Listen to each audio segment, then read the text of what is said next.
How's it going, people? Welcome back to the channel and welcome to the first episode of Subscriber Showdown. Massive thank you to 360 Degree for suggesting it in the last video and getting the most likes on it. Just thought it was a fair way of choosing a title for this series. In case you didn't watch my last video, in this series I'm going to take 5 of your guys' cars that you guys send in to me, give my opinions on them, tell you what you could do in the future, and basically just show everyone the car. To keep things fair, I just took the first 5 people who sent stuff into the show just to make life easier as well for me. So apologies if you're not in this first video, but you should be in the next one if you've already sent me stuff. This video really needs your involvement. On the top of the screen there should be an iCard. At any point during the video you can click on this and vote for your favourite of the 5 cars that are in the video. At the end of the month, when I come to start my next video, so basically try and do one of these per month, I will look at the polls, see who's winning, and the winner will receive a Cars with JB window sticker that will say Subscriber Showdown winner on it. I know a prize wasn't really necessary, but I thought it would be a nice addition. If you want to enter your car into this or know someone who might want to, wait to the end of the video and I explain how to do it, or look in the description down below and I explain it there too. Topic of the week this week: if you could only own or drive cars in one colour for the rest of your life, what colour would that be?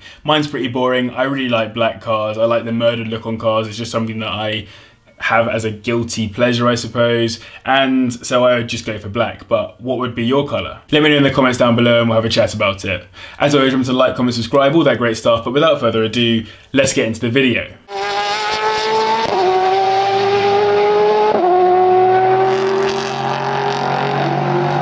The first ever submission to Subscriber Showcase is this insane Land Rover Discovery build by Lewis, which has very clearly been practically cut in half and heavily upgraded for off-roading. It's had a 2-inch lift kit fitted, as well as bigger tyres and an upgraded Land Rover Defender engine. You can see at the back this custom-made painted white tray, as well as most of what's left of the body having been painted in green, excluding the black bonnet and roof. It's got rally lights on the front too, as well as a raised air intake snorkel, I assume for when the car ends up in some deep ditches and puddles. On the sides you can see some additional wheel arches that look to be riveted on, covering those massive BF Goodrich mud tyres. There are numerous other modifications to the car, which seem pretty necessary judging by this picture. Looks like it's a well-used 4x4. But what really amazes me about this build is the fact that it has a number plate on the back. How in the world is this beast road legal? It looks like a baby monster truck. I'm really impressed by this build, and honestly wasn't expecting anything like this to be sent in to be used in the new series, but definitely a great place to start.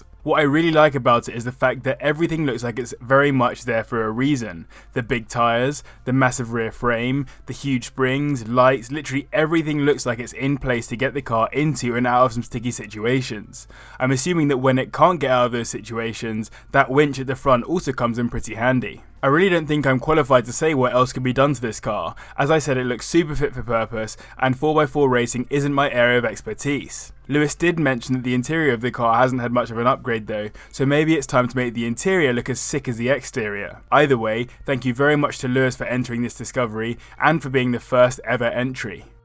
Next up, on the complete other end of the spectrum, we have this super clean Mark 6 Ford Fiesta ST 150 sent in and driven by Adam. His ethos with the car is to generally keep stock looks, minus the wind deflectors. In his words, he wanted no over-the-top mods that seem to be the thing on these Fiestas, which is admirable considering I've seen quite a few of these STs with some pretty significant exterior modifications, but each to their own as always. Adam's ST has had a remap to 165 brake horsepower, which I suppose makes it an ST 165 rather than a 150. On top of this, it has a bigger throttle body, ITG induction kit, a poly gearbox mount, quick shift, bigger brake setup, and a Sportex back box, though the rest of the exhaust and cat remain standard. It's also lowered on coilovers. I'm not 100% sure, but it looks like it's in flame red. I'm not actually well versed in SD paint names, but it's a good colour for the car for sure, and is matched by the red inserts on both the front and rear seats. A pretty cool part of the spec. One key feature about this car is the fact that it has just 41,500 miles on it, which Adam mentioned is one of the lowest mileage ST150s he could find, and I can confirm, having had a quick search on Auto Trader, there are only 2 listed that are lower than it. Though not gonna lie, I also saw Adam's one on Auto Trader, so I'm assuming this is an old advert, as he mentioned to me he has a pretty nice new personalised number plate on the way. Either way, in terms of my opinions, as I mentioned, it's a super clean example of an ST, and from the outside it is a really good looking car with a nice colour colour as I said, and the lowering is a good amount, not a ridiculous drop that would ruin drivability. One thing I would consider, and this may just be the way the pictures look, but there seems to be some rust on the discs and brake calipers. I'd look to blast off some of that rust and maybe colour code the calipers. Not necessarily the basic red, but you could maybe pick out the blue from the Ford logo on the centre of the rims, or even just go black like the trim around the car. This is a very each to their own point too, but even though those Ford alloys do look good, I would consider getting them anodized black to match that black trim I mentioned, and maybe getting a subtle tint on the rear windows to carry on that theme. Irrespective, this is a sick looking car done very well, and thanks very much to Adam for submitting. Now we have Josh's stunning 1992 NA Eunos Roadster V-Spec. Yes, you heard correctly, as this is a Japanese import to the UK, it has the original name, as opposed to being the Mazda MX-5 in Europe or the Miata in the US.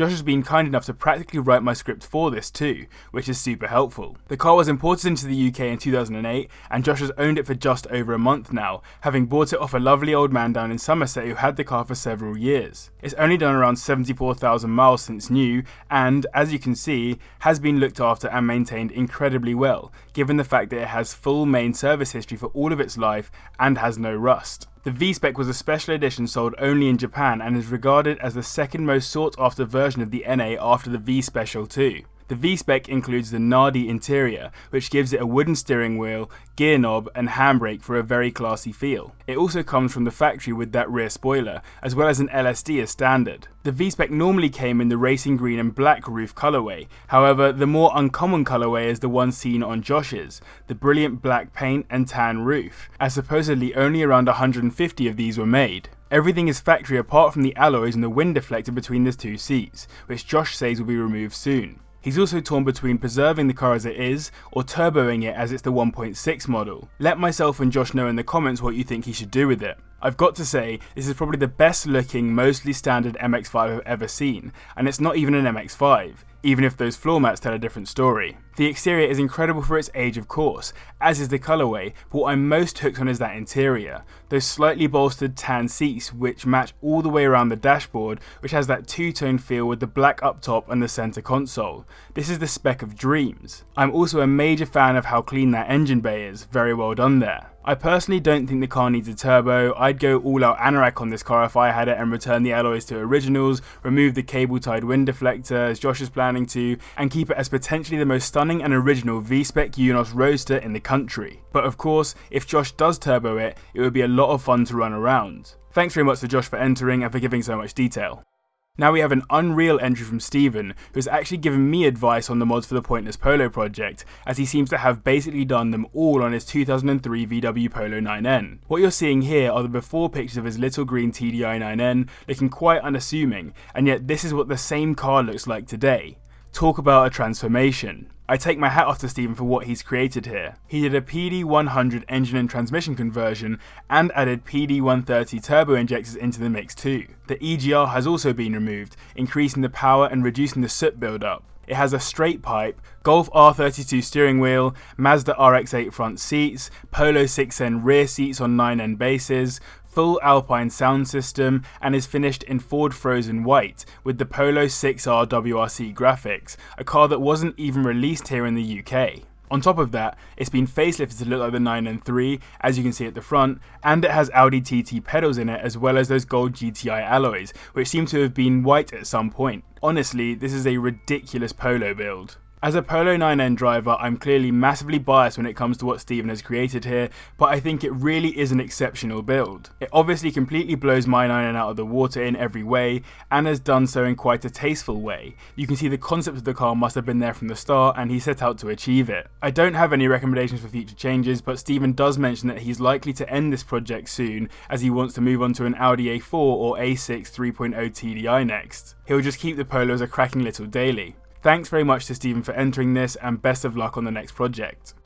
The fifth car that was sent to me was Harry's 2009 VW Fox, which he is meticulously working on over time. Even in the time between him sending me the first set of photos and me starting to make this video, he sent more photos of work being done. He's removed the black trim panels on the sides due to them fading, and is potentially planning to respray the entire body, including trims and bumpers, in VW silver to give it a nicer coat. You can see he's gone for the sprayed black hubcaps, similar to what I first did on my Polo, but in gloss black, which I think is definitely a nice touch. He's also fitted a K&N air filter and oil catch can, which he recently emptied out, and together this helps the car breathe better and ultimately accelerate better at higher RPMs. Apparently it also increased miles per gallon by 5, which is pretty sick. Inside the car, Harry has manually wired in a custom charger, replaced rubber pedals with stainless steel ones, replaced the gear boot, and fitted Pioneer speakers to both the front and rear. Something you can't see is the sound deadening foam pads that Harry has also installed in all doors and panels, which would certainly help with the comfort of the car. You can see there are a few bits that are worn in this Fox,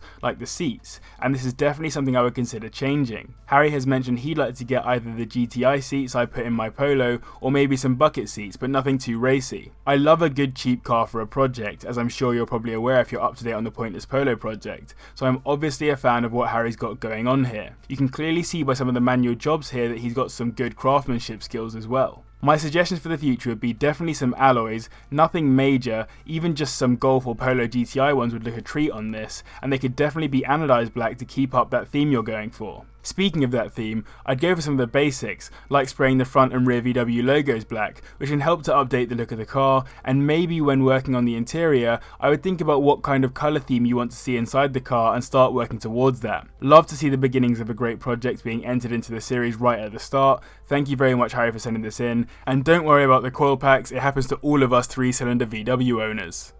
So that concludes the first episode of Subscriber Showdown. I want to say a massive thank you to everyone who's entered so far. Even those of you that didn't make the first video because you were just slightly later, don't worry about it. You'll be in the next video. It's all good. If you're watching this video and want to see your car on it or want to see a friend's car on it, make sure you enter. All you need to do is send an email to info@carswithjb with the subject showcase. Send me a link to a Google Drive or attach the files if they're not too big.